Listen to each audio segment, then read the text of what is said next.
critically important that your operating agreement, your documents, like we have some sample docs right up here. So for example, here's a limited liability company that we have. I'm sure many of you have already, if you've set up LLCs with us, are accustomed to our operating agreements. Like this LLC operating agreement right here, 53 pages long, okay, for this one limited liability company. Other LLCs, I've had clients say, why does it have to be 87 pages for a simple LLC? You see, you think the LLC is simple, but having been through situations before where people run into problems, okay, I want to get in front of it before that train runs you over. And those operating agreements are what protect us. But if we neglect our operating agreement, then it will neglect you when you need it when it comes to asset protection. And so we want to make sure that we're putting our structures together with the right way, because there are a lot of people out there that do this. And I always say there's a lot of people out there that are willing to do it cheaper. And you don't know what you're getting, okay? You think you're getting one thing until you look in the mirror. Like, I mean, I don't think this would have worked out very well for that tattoo artist with that guy when that comes about. And that's what happens when we look at operating agreements. As I mentioned yesterday, there's a lot of mistakes that get made. And it's the little things that matter. And I'll give you an example of that. So this is Earth Grains Baking.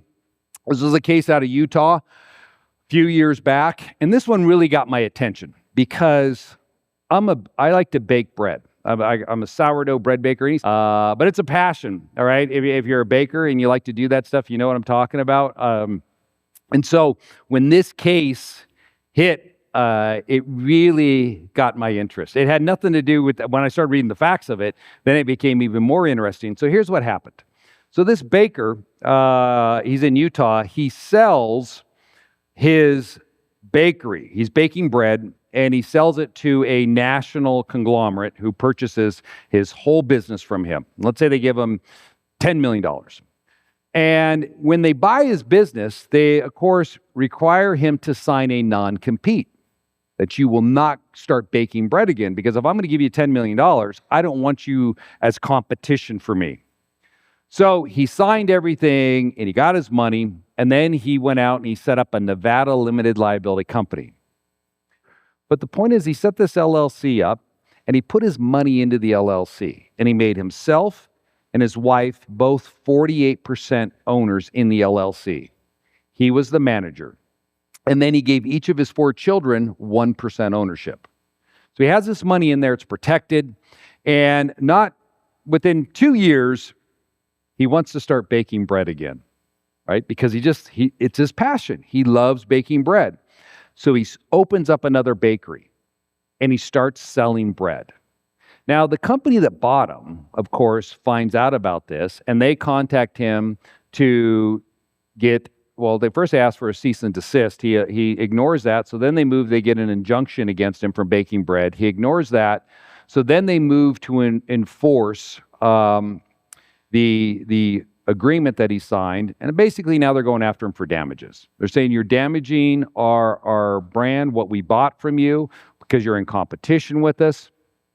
So they obtain a judgment against him for millions of dollars for what he did. Now, they have this judgment. Well, this individual set up his LLC in Nevada. And yesterday I told you the gold standard is Wyoming. Delaware is right there with Wyoming. So is Nevada when it comes to asset protection. Okay? So he has his LLC set up. The company then goes to court in Nevada, and they obtain a charging order on his Nevada interest.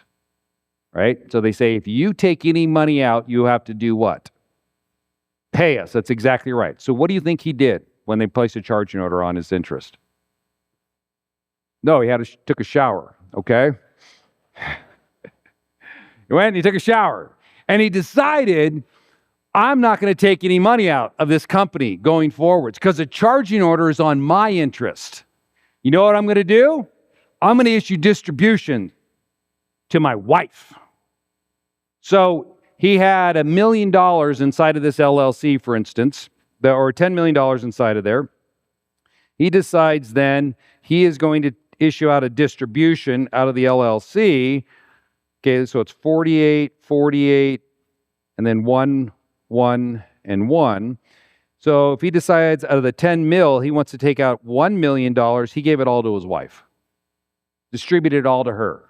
Because his was encumbered by that charging order. And the charging order stated that if you take any money out of your LLC, then you have to pay it to your creditor. So he said, no, we'll just give distributions to my wife. Therefore, I don't have to pay the creditor. So he did this for a bit. Well, the plaintiff, the company that had the charging order, then brought him back into court, and they argued, hey, you're taking out distributions and you're not paying us. You're violating the court order. And his response was, I'm not violating the court order because the court order says if I take money out as a distribution, then I have to pay you. And I didn't take any money out. It all went to my wife. So what the attorneys for the plaintiff did is they took his operating agreement. And words matter here. And they showed him in his operating agreement that he had a distribution clause, which governs how your assets will be distributed to the members of the company. And it said, all distributions shall be made on a pro rata basis. So if you decide to distribute money out of your company, you have to distribute it pro rata. And so what that means is that if you're taking out $1 million, you have to give $480,000 to yourself, $480,000 to your wife, and then you're going to take the remaining and split it up amongst the kids. Each of them would receive $10,000. He didn't do that. He just gave her $1 million. So what, again, the attorneys argue then is that he has what is considered to be deemed distributions of $1 million. Even though he didn't take it out, the court will hold, well, you had a distribution. Doesn't matter, you can argue you didn't take the money, but the fact is your operating agreement states that all distributions have to be pro rata. So if you gave your wife $1 million, you were deemed to have received $1 million. You violated the court order because you did not give that $1 million to your creditor. Therefore, we pierce your company and we take your assets. Now, this case, the reason why this happened and turned out the way it did is because he was missing 3 letters in an operating agreement. Just it, 3 letters. 3 letters is a difference between saving your assets or losing your assets in this case. Had he drafted that operating agreement to state that all distributions can be made on a non-pro rata basis, they can be made on a non-pro rata basis, then he was within his powers under the LLC to give her $1 million and he didn't have to take anything. Because non-pro rata means it does not have to be equal. Does not have to be equal.